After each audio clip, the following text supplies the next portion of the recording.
Grabe, nagbabaga na talaga ang sobrang init dito sa bansang silangan ng Saudi Arabia. Ngayong araw nga, kahit gaano pa kainit yan ay magluluto pa rin tayo ng sinigang na hipon yung mapapakilig ka sa sobrang asim.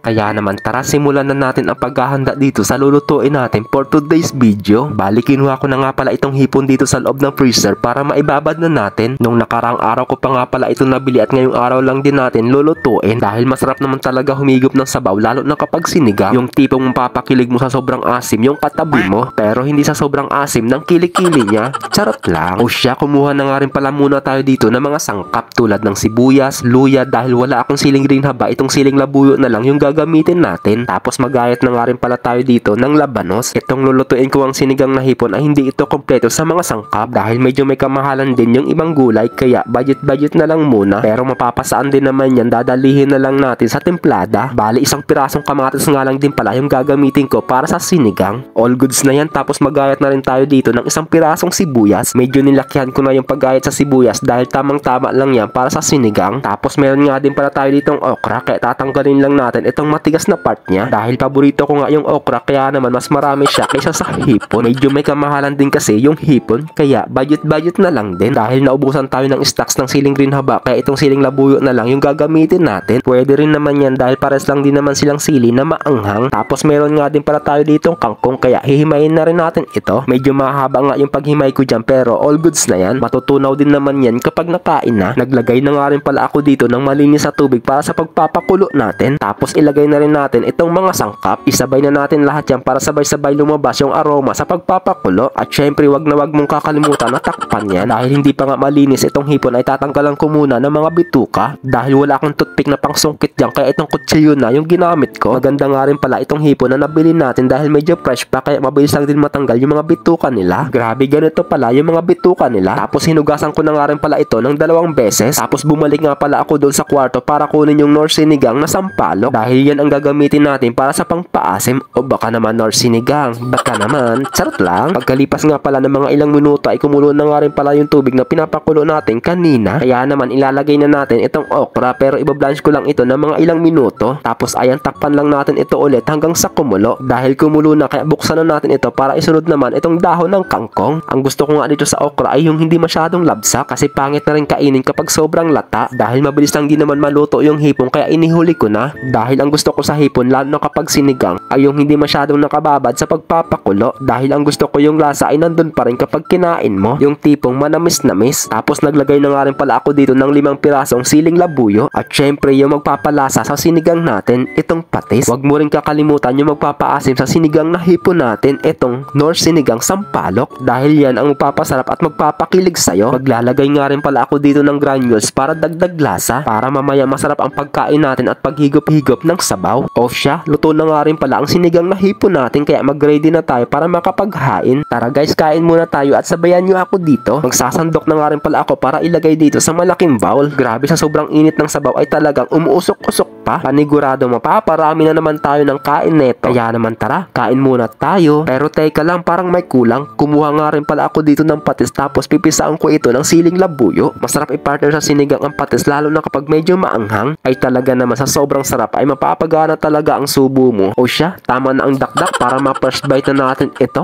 Tapos inuna ko na nga rin pala kunin itong pagkahaba-haba na kangkong. Tapos bubusan ko pa nga ito ng patis. O siya, first bite na natin ito. Unang subo. Grabe, sobrang sarap. Tapos second bite na natin itong okra. At syempre itong pagkahaba-haba na kangkong. Hindi nga kompleto sa sangkap itong sinigang natin dahil wala kang makikitang sitaw, talong, or gabi. All goods na yan basta tinirada mo sa templada. Tapos sa sobrang sarap, napahigop na rin ako ng sabaw dito sa bowl. Ay siyang tunay na dali natin sa mga pangpalasa. Bilang na bilang nga lang yung hipon natin at mas marami pa ata yung okra doon. Tapos sobrang lambot nung hipon at manamis-namis yung lasa niya. Sa sobrang sarap nga, pati ulo sip-sip talaga. Tapos kuhaan pa natin yan ng patis at isawsaw natin dito na medyo maanghang. Basta marunong ka lang talaga magluto at dumiskarte ay makakain ka na masasarap kahit hindi kompleto sa sahog, basta marunong ka lang magtansya-tansya sa mga pangpalasa. So ayun lang guys for today's video. Sana nag-enjoy kayo sa panunood. Thank you for watching. God bless po sa inyong lahat at mag-iingat palagi. Bye bye!